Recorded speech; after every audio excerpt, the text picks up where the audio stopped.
Well, Mark Selby seemed to have taken full control of this final from 5-1 down to lead 8-5. Higgins tonight couldn't make a 30 break to that point. 62.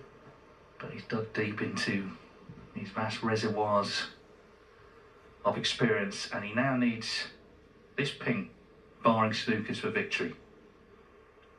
The whole week has come down to this moment.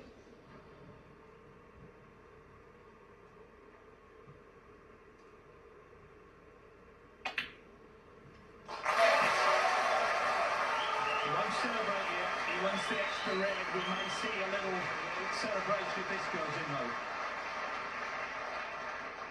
The 2024 Tour Championship final in Manchester witnessed one of the most dramatic comebacks in snooker history as John Higgins overturned an 8-5 deficit against Mark Selby to claim a 10-8 victory. Before we start the video, please make sure to like, comment, and subscribe to Breakmasters for more snooker updates. The match, played on Sunday, April 7th, saw both players produce 8-century breaks, equaling the record for a best-of-19 frame match in a contest that swung violently between the two four-time world champions. Higgins began the afternoon session in blistering form, compiling breaks of 102 and 102 to establish an early 5-1 lead. The Scot looked in complete control, adding a 94 to his tally as Selby struggled to find rhythm. However, the final two frames before the interval saw the momentum shift dramatically. Selby responded with consecutive centuries of his own, 112 and 136, to reduce the deficit to 5-3. The evening session saw Selby continue his remarkable resurgence. The Leicester player won 5 of the first 6 frames after the interval, including a 119 break in the 13th frame that put him 8-5 ahead. At this stage, Selby had scored 767 points to Higgins's 66 during this 7-frame winning streak, leaving the Scotsman visibly shell-shocked. To be 5-1 in front against Mark and then 8-5 behind, he was just shutting me out totally, Higgins admitted after the match. What followed was one of the most extraordinary fightbacks in recent snooker history. Higgins, showing the resilience that has defined his 31-year professional career, reeled off 5 consecutive frames to snatch victory from the jaws of defeat. The turnaround began with a 110 break in the 14th frame, followed by crucial contributions of 67 and 84 as he leveled the match at 8-8. The decisive moment came in the 18th frame, when Higgins produced a tournament-ending 132 clearance to complete his remarkable comeback. This marked his 8th century of the match, matching the record for a best-of-19 contest and securing the £150,000 top prize, along with an additional £10,000 for the highest break of the tournament, a 144 made in his semi-final against Barry Hawkins. Selby, who had been on the verge of claiming his 4th title of the season, was left stunned by Higgins' resurgence. John was incredible from 8-5. I missed a pink to the middle at 8-7. Apart from that, I didn't do a lot wrong, but my head was spinning. Every mistake I made, John punished me. He stood up like the warrior he is. Well, Mark Selby seemed to have taken full control of this final. 5-1 down to lead 8-5. The way he played from 8-5 was incredible, but to that point. you know, that was like brutal from 8-5. I feel like I only missed a deep bit into other than that, like these vast reservoirs spinning some of the things that are going of on, experience, and he now taking nothing needs away from John. Like I say, this every pink, time he got his chance barring today, snookers he for finished victory. me, you know, and I'll put it to him at The 8-5, whole and he week stood up has like come the down warrior to he this is. moment. The victory held special significance for Higgins, who described it as his best ever win, surpassing even his 4 world championship triumphs. Higgins said this in an emotional post-match interview with ITV. "It's my best ever win. Never mind world titles or UK titles." Well, Mark Selby seemed to have taken full control of this final. 5-1 down to lead 8-5. Higgins added, "You are playing a monster of a player. To be 5-1 up and to be frozen out to be 8-5 behind, you don't come back and win 5 in a row against Mark Selby normally." Higgins' achievement was made more remarkable by the context of his recent career. Just 12 months earlier, the 49-year-old had been at risk of dropping out of the world's top 16. This victory marked his 2nd ranking title in as many months, following his World Open success against Joe O'Connor in China on March 1st, and propelled him to 3rd in the world rankings. The match also represented a milestone for snooker's fabled Class of '92, with Higgins' victory marking the 100th ranking title won by members of that group, which include Higgins, Ronnie O'Sullivan, and Mark Williams. For Selby, the defeat was a bitter pill to swallow after his mid-match dominance.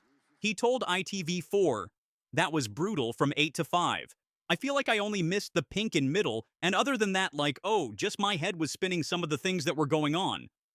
Well, Mark Selby seemed to have taken full control of this final. From 5-1 down to lead 8-5. Higgins tonight couldn't make a 30 break to that point. The quality of snooker throughout the match was exceptional, with both players registering 4 centuries each. Higgins's 8 centuries across the tournament matched the record for most in a single tour championship event. His victory continued an impressive resurgence in form after what he described as 3 or 4 years of self-doubt. Higgins said, "The emotional significance of the moment became overwhelming when interviewer Rob Walker mentioned Higgins's family in the crowd. The Scot, unable to continue speaking, was embraced by Walker as the interview was cut short. Attention now turns to the World Championship at the Crucible Theatre, which begins on April 19th. History suggests Higgins faces a tough challenge. No player has ever won the Tour Championship and World Championship in the same season. The Scot, whose last world title came in 2011, remains realistic about his chances. "The World Championship is a different animal altogether," Higgins said. "I'll relax and enjoy the next couple of weeks before going to Sheffield and giving it my all." More importantly, can he stay on the black if he does pot it? Maybe looking at the double, or even the treble.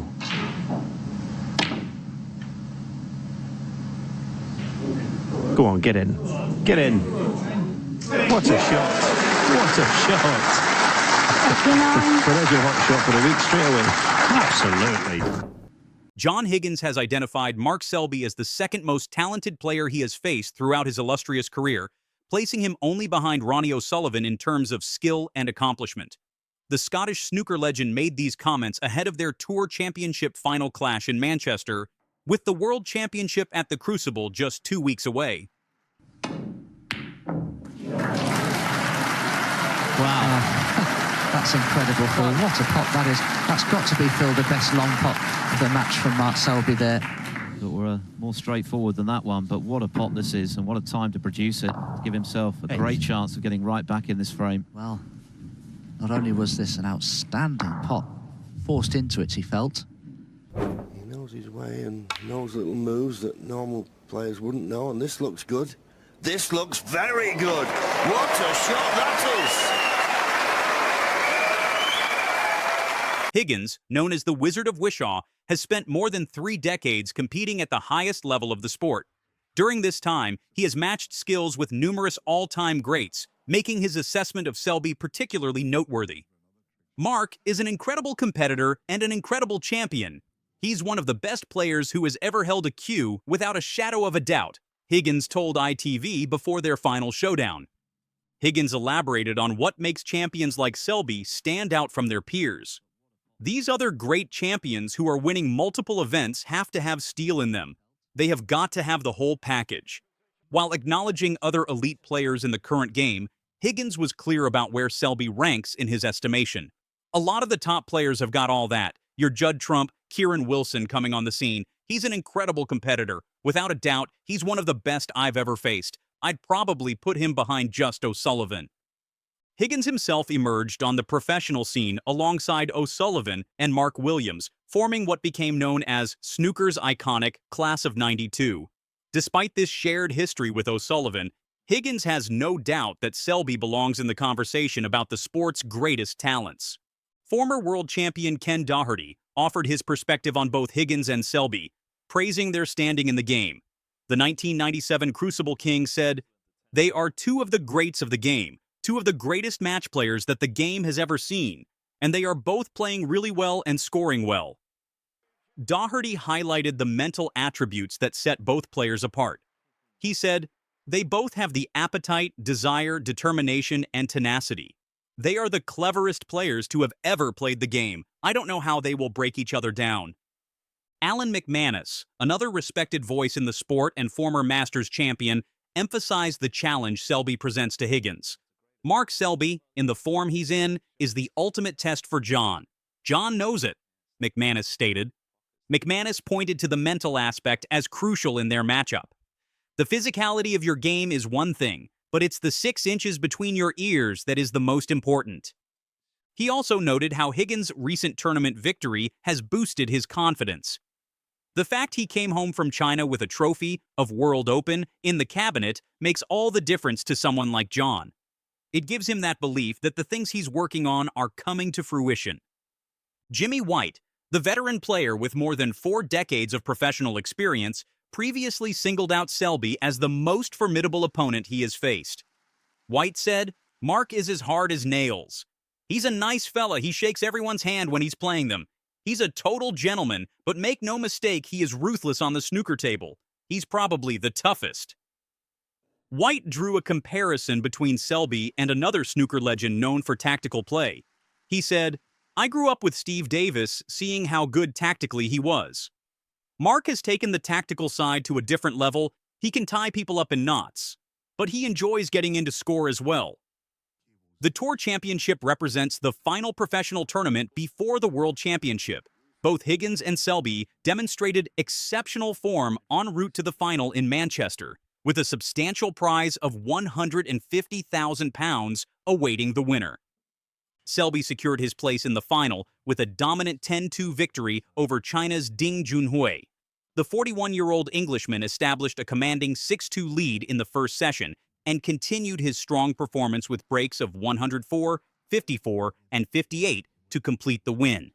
Selby said this after his semi-final triumph, "I've been doubting myself for a little while, but I'm trying to up the tempo and get on with it a bit when I see the shot, and it seems to be working so far. I felt in control of myself all the way through the match. I'm going for my shots and fancy them, which is a good place to be." Higgins reached the final by defeating Barry Hawkins 10-7 in his semi-final contest. The Scot had earlier eliminated Xiao Guodong with a convincing 10-3 scoreline in the quarterfinals.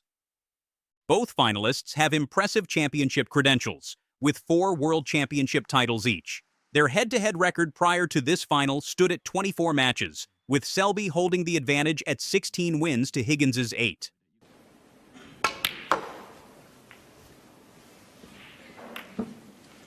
Well, what a shot he played there.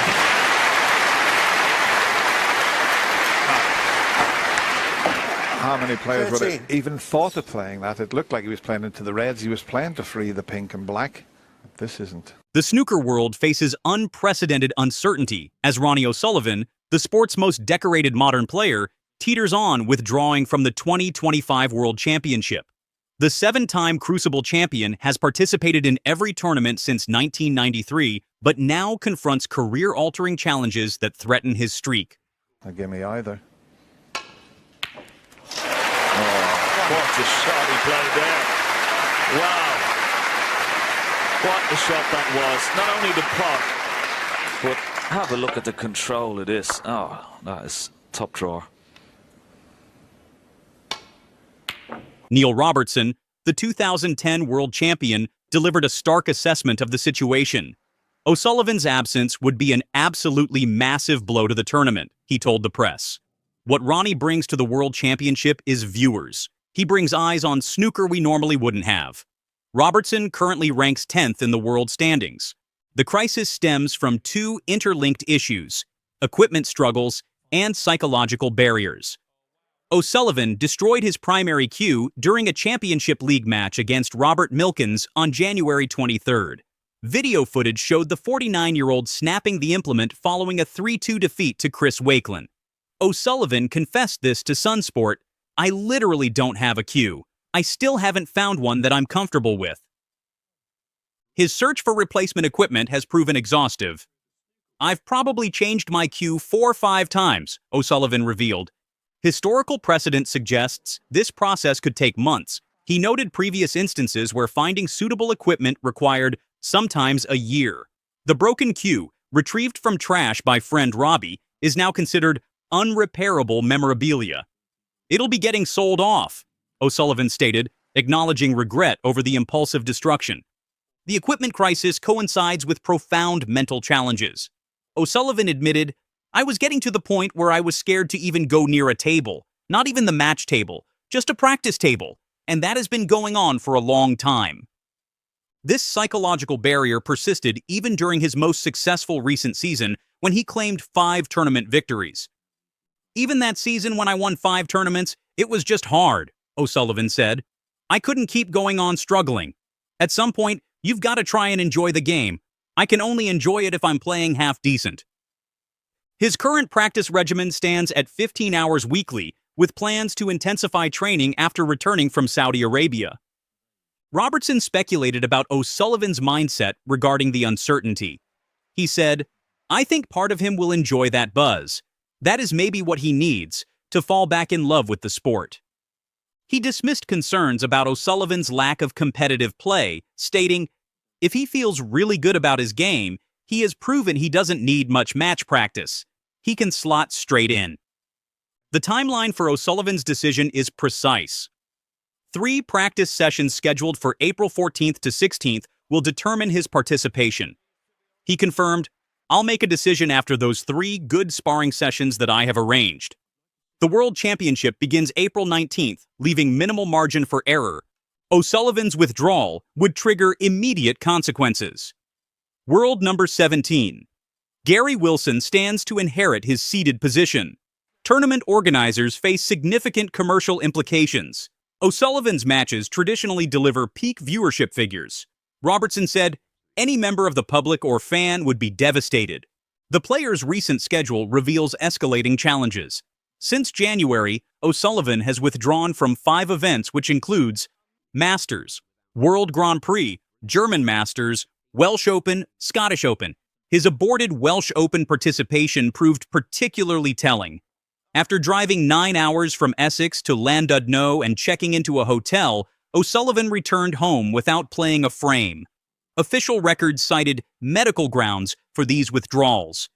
O'Sullivan categorically denied personal life distractions. Everything's fine, he stated. The private life is good. It's just with the snooker. He described his condition as snooker depression and stage fright, explaining, it starts to affect you mentally. Listen, that's why I snapped my cue. I just couldn't take it anymore. The champion's self-assessment remains brutally honest. I literally have had enough of playing what I call unacceptable snooker, he admitted. When pressed about retirement possibilities, he responded, I'm not going to quit. I definitely won't quit.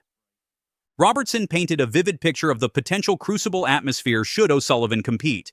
He predicted, if he turns up, it is going to be Ronnie Mania, that is for sure. This sentiment reflects O'Sullivan's unique position as snooker's primary box office attraction. Technical adjustments compound O'Sullivan's challenges. His broken cue had specific weight and balance characteristics developed over years of use. Replacement attempts have failed to replicate these properties. He said, on 2 or 3 occasions, I found one straight away. On the other 2 occasions, it has taken me sometimes a year to find one. The psychological toll manifests in precise terms.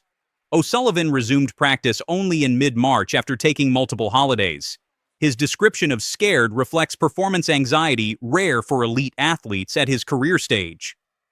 I never thought I'd be in this situation where I didn't feel like I'd have the confidence to go and play, he confessed. Financial considerations add complexity. The broken cue's potential auction value remains undisclosed, but memorabilia from O'Sullivan's career commands premium prices. His participation directly impacts tournament revenue streams, from ticket sales to broadcasting contracts. Robertson's commentary underscores the broader implications. He said, Ronnie brings viewers we normally wouldn't have. This reflects O'Sullivan's ability to attract casual sports fans beyond snooker's traditional audience. O'Sullivan's practice session outcomes will determine competitive readiness. He has pledged, saying, I'll be working as hard as I can to try and figure out the problem. The April 14th to 16th sessions represent his final opportunity to assess form before the Crucible deadline. Historical context magnifies the situation's gravity. O'Sullivan's 7 world titles place him second only to Stephen Hendry in the modern era. His potential absence would mark the first time since 1992 that snooker's premier event proceeded without either legend. The seating structure for the 2025 World Snooker Championship has been finalized following the conclusion of key matches at the Tour Championship in Manchester. The top 16 players on the official 2-year ranking list have secured automatic qualification for the main event at Sheffield's Crucible Theatre, scheduled to run from April 19th to May 5th. Kyron Wilson enters as the defending champion and top seed, having claimed his maiden world title in 2024.